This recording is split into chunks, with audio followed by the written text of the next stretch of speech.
we are discussing the problem of heat transfer enhancement using an extended surface. In last lecture, we have talked about the analytical solution for a simple case that you remember that was given by sine hyperbolic m minus mz divided by sine hyperbolic m. This case is applicable only for constant area of N. And please also remember that we are solving an one-dimensional steady state heat conduction problem which is distributed in one direction and lumped in all other directions.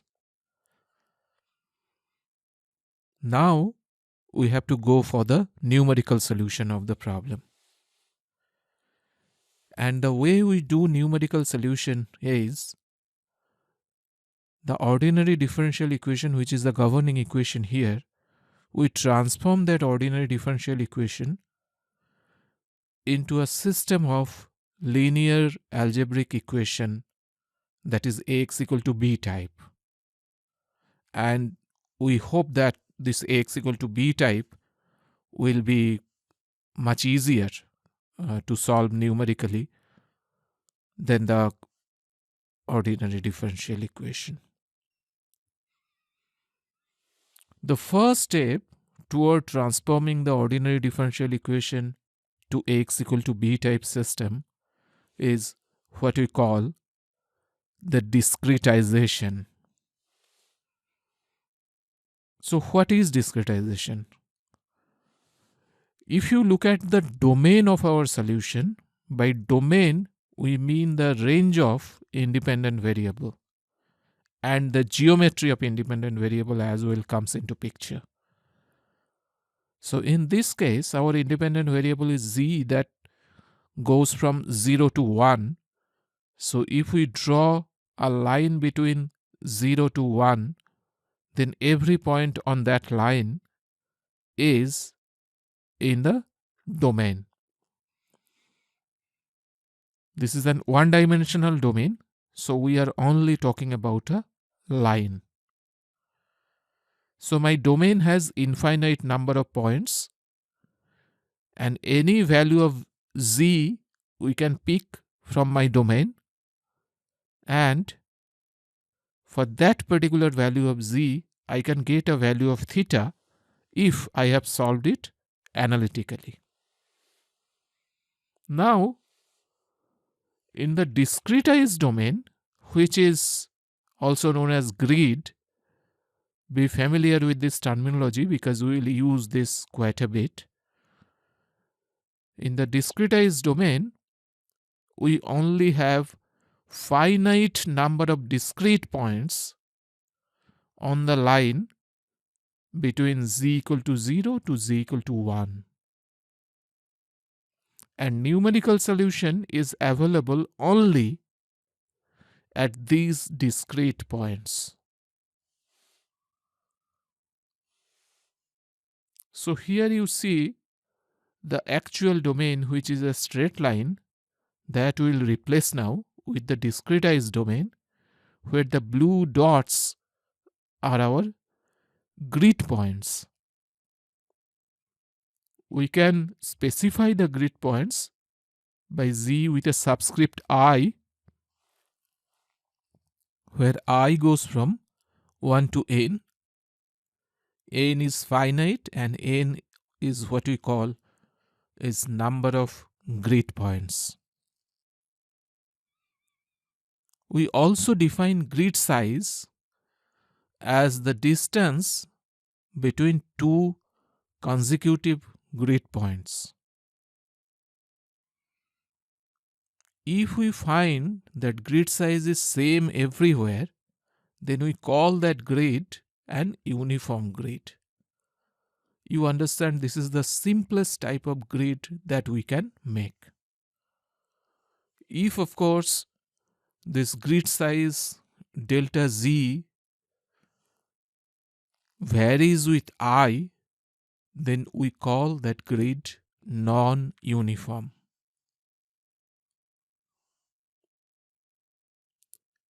In numerical solution, we will have the value of theta only at these grid points.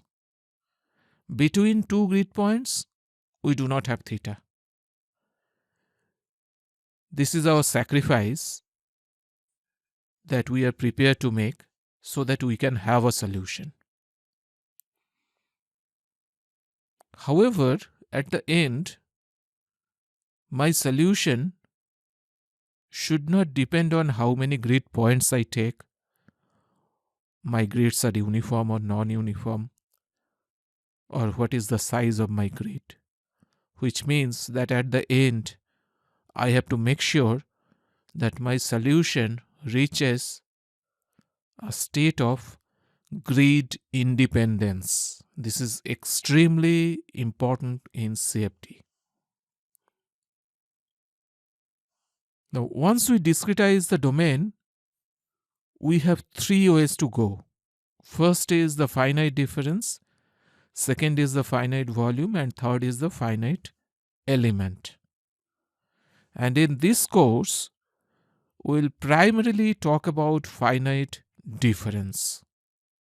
Of course, there are other courses on finite volume and finite element, and if you are interested about those techniques, you have to take other courses. Major CFD softwares like ANSYS and OpenFOAM are finite volume based. So if you are thinking that, well, I have to use ANSYS for my thesis, so will this course be helpful? Yes, it will be helpful. You will understand how to use this software at the end of the course.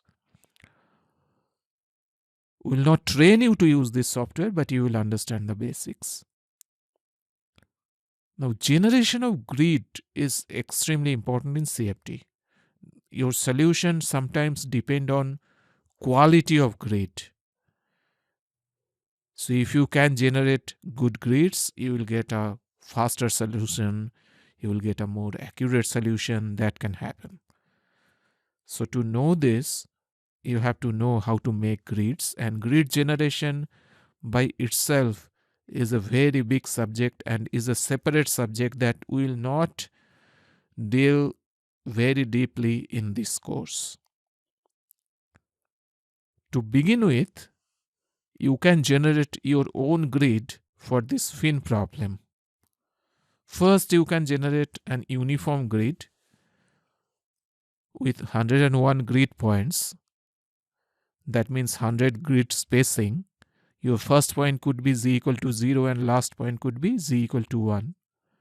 And then you can uniformly distribute other points in between. That would be the easiest grid that you can think of. And then you can make a non-uniform grid just for fun. Same 101 grid points, but we will make it in a way that each grid is slightly larger than its left side grid. This would be a fun exercise for you to do, and my suggestion is that you please write a very small computer program that will generate these grids, and at the end it will create a data file where these grid sizes will be written. So that's all for today. I'll see you in next class. Thank you.